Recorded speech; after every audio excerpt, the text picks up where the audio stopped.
Now, we have another mind-boggling question. That is an issue of the fallacy of the infallibility of the Bible. That is the Bible without fault? Authenticity of the Bible. When they say something is authentic, it means it has no mistake or error or fault. But during my And it does not change.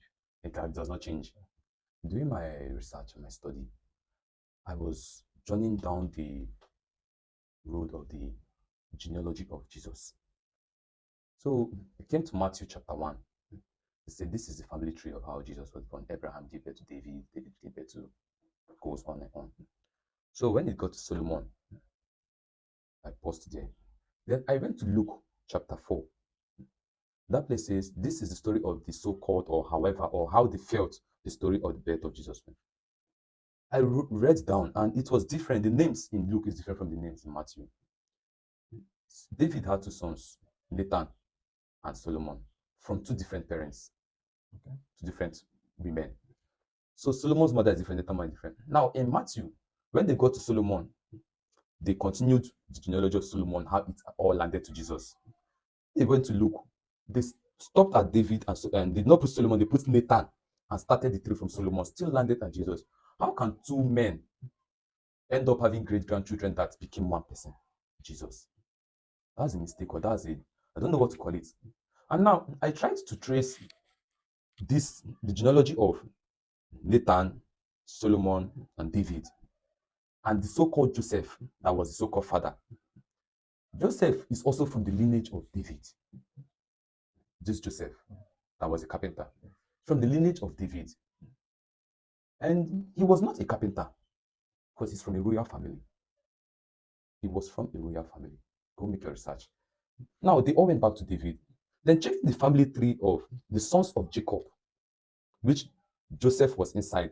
They did not give us the record about Joseph in Chronicles. They skipped it. They talked about Asher, Dan, Issachar, the rest. The problem, how could they even conjure from what documents? The shocking part is that when these people existed, the so-called Abraham, the alphabet J was not even, it was more than 3,000 years not existing. There was no J. There was no J. So since J doesn't exist, how come Jacob existed? Joshua existed, Joseph existed. Then in the law of translation, you don't change names. If India is India, wherever you write the story, you write it India, whether you know the meaning of that India or not, you don't change it. Unless you're constructing.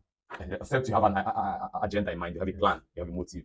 You want to write about Franklin Benjamin, the man in the dollar, then you change his name. Then how will people know that it's Franklin Benjamin you're talking about? Then why did they change the names and put JJJ when J doesn't exist? So the Bible to me is not authentic. It has so many errors. These are just a few. Then if we still go over to the text of the scripture itself, Okay. Yeah. If we should scout down to the different denominations of Christianity, Okay. Different groups have different scriptures. Scriptures, yes. If we go to the Ethiopian Bible carries more scriptures. if we go to the Protestant Bible, a lesser scripture. Okay. We go to that of the 7 days too. Then we go to the Catholic. The Catholic has more scriptures. Catholic has 77 books. So 66. Instead of 66 books, 77 books. So which one is authentic? They had 10 more. Yeah, I've seen Maccabees. Yeah, Book of Wisdom is also there. And other books too. That makes it. So which one is authentic then? Which one is authentic? Because if both of us should call it the Bible, and I'm holding the Catholic Bible, you're holding the Ethiopian Bible, both of us believe you're holding the Bible that is authentic, then those words that are not in my own, both Old Testament and New Testament, they have more. Like the Ethiopians now, they have the book of Enoch as a very it's part of respected book of the Bible. Now, if you still check the Bible, we all know Moses wrote 7 books, like the 7 books of Moses. Yes. Why is there 5 reflecting in the Bible? Where's the remaining 2? I remember that they called that book the Devil's Book. So is Moses a man of the devil or a man of God? Then you ask the validity of the spirit in which he is working with. And Moses performed magics, because they say some of the books Moses have your magic books. And who taught him these magics? Because from the story, Moses was a novice about things like this till God called him, God empowered him. Because I remember when the Egyptian king was like, oh, you feel your God has given you power. I have people that have the same power. They brought the snakes. So who taught Moses all these things? Then it's God the magician too. First of all, Moses also was learned in the Egyptian spirituality. Yes. Then before him being Okay, contacted then by Yahweh. if he knows one or two practices of magic, then why did God still pick him?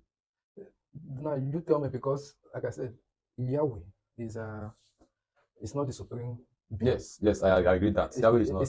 Yahweh is one of these God pantheons that controls the domination and the rules of people in Yes. Israelite and other neighboring Yes, cultures. yes, yes, You know. yes. That's true because you check he always warns his people, don't go and marry from these people. They have a different God. Don't go and if he's the Almighty too, he can just destroy them and just be And in also, charge. there's a place in the Bible where a king was falling sick and he sustained an injury. He wants to know if he will die out of this injury.